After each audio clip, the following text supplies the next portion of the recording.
Hola de nuevo, amigos del canal.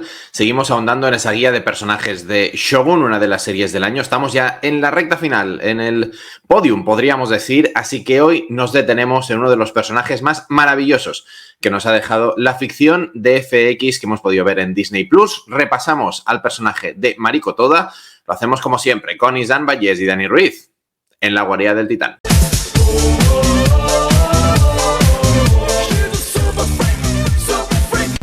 Entra con nosotros en la guarida del Titán.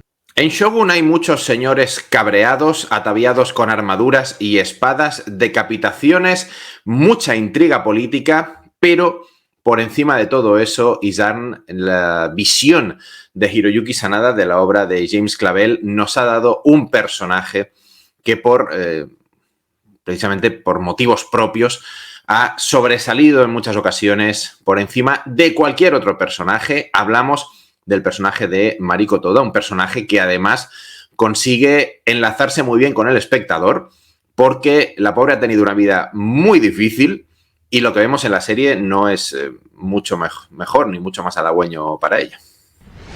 Pues sí, realmente estamos hablando la que podemos considerar la verdadera protagonista de Shogun, más allá de que nosotros hemos creado este orden, la ponemos en tercer lugar, porque nos quedan dos, ya os podéis imaginar cuáles son, pero podríamos decir que el protagonismo es absoluto por parte de este personaje, por el personaje de Mariko, que al final acaba convirtiéndose también en una entelequia, ¿no? En una especie de arma al final de la serie, pero la hemos visto transitar, como bien comentabas, en toda la temporada, pues con un inicio fatal, ¿no? Con una sombra sobre ella misma, sobre su apellido y sobre su familia, que le hacía directamente desear la muerte, como hemos podido ver en varios momentos. Aún así, su fidelidad hacia su señor le hacía mantenerse con vida y continuar recibiendo las órdenes que tenía, y eso la liga con ese inglés que llega en barco, que es John Blackthorne, y al final acaba convirtiéndose, pues bueno, primero en su traductora, después en su amiga y finalmente en su amante. En esta tensión sexual finalmente sí resuelta, todo hay que decirlo, porque a pesar de que yo creo que sí que tienen dos encuentros sexuales, uno creo que es más comercial que otra cosa, no por esa manera de entender el sexo dentro de la sociedad japonesa, tal como nos plantean en Shogun, que es para desestresar directamente, para limar asperezas, podríamos decir. Exactamente, liberar tensiones. Finalmente sí que yo creo que hay un momento en el que se encuentran carnalmente desde el amor en el, creo que penúltimo capítulo. Entonces es una historia de Mariko muy interesante a nivel personal, a nivel individual y luego a nivel de la trama, al ser un ente, ya no solo una persona, sino un ente súper importante para todos los planes del propio Toranaga. Es pieza clave. Ella demuestra una lealtad que no ponemos en duda en ningún momento de la serie, todo hay que decirlo, pero acaba siendo muchísimo más relevante, como tú decías, a la hora de poner en marcha ese engranaje del fanático, como ha venido a llamar Izan, Toranaga durante toda la serie.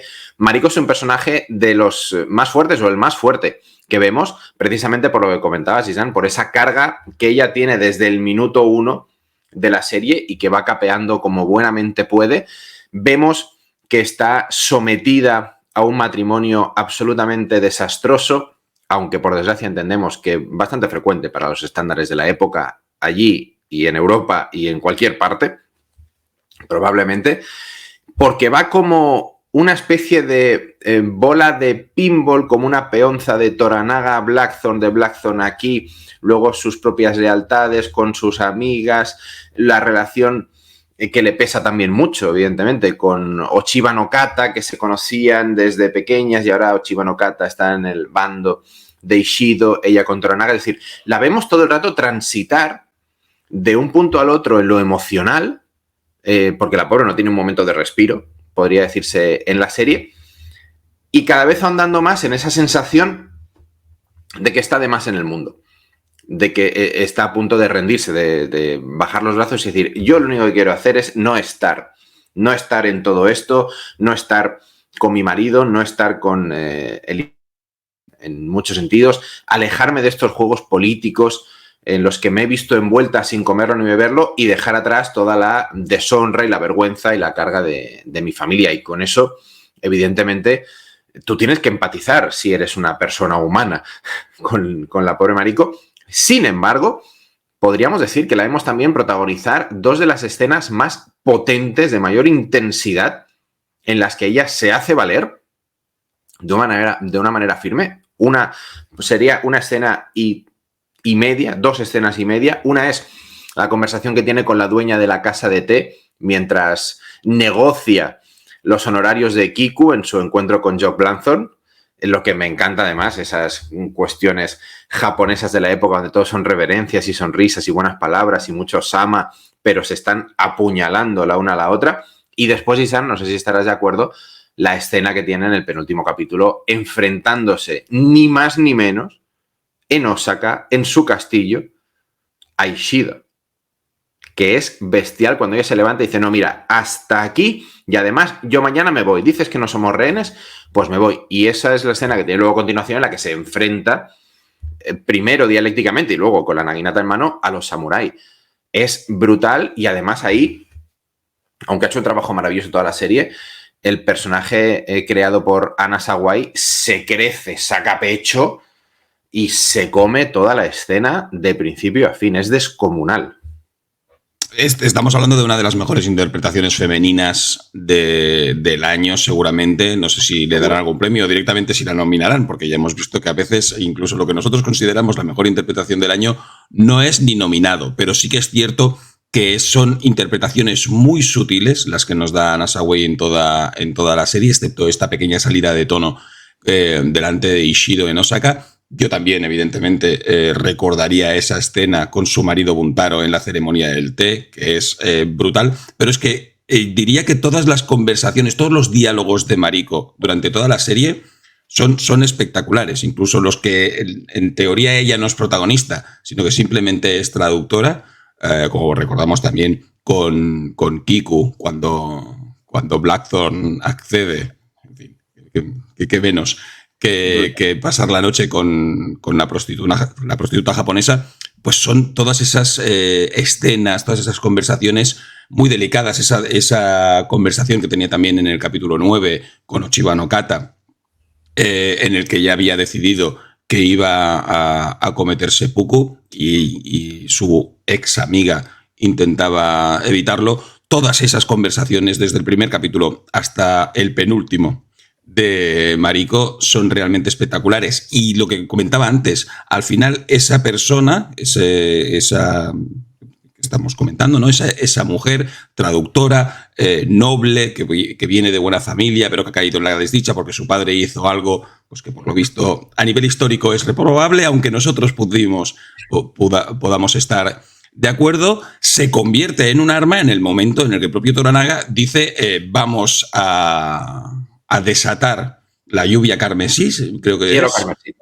El cielo carmesí, y luego se echa atrás, pero no se ha echado atrás porque luego veremos que el cielo carmesí no era otra cosa que enviar a Mariko a Osaka, y lo que comentabas tú en esta escena delante de Ishido, cuando incluso le hace callar delante de todo el mundo, con lo cual se pone ahí delante de todos como auténtica jefaza, eso provocará toda la caída de Ishido y seguramente también la retirada de Ochiba no Kata del conflicto, lo cual convierte en vencedor al propio Toranaga. ¿Cómo? Pues activando ese cielo carmesí que todo el mundo creíamos, los que estaban dentro de la ficción y los que estábamos viéndola, que iba a ser una super mega batalla, y en realidad es el propio coraje y la propia fuerza de este personaje de Mariko. Así es. Ya sabéis que James Clavell ha tomado a personas reales, personajes históricos, como referencia de forma más o menos libre para su novela, y que se ha trasladado así a la ficción producida por Hiroyuki Sanada. En el caso de Mariko Toda, el personaje en el que se basa real es Gracia Hosokawa. Gracia Hosokawa fue hija de Akechi Mitsuhide, el gran traidor, el que acabó con la vida de Oda Nobunaga, que era el jefazo en aquel momento, que luego fue evidentemente destruido.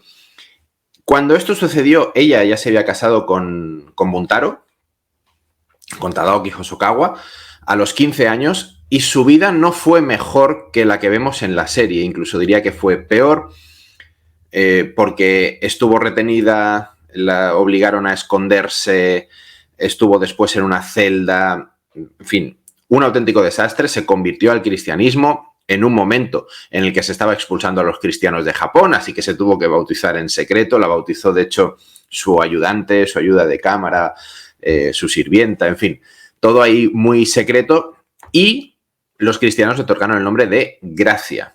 En la serie se la llaman María, ¿no?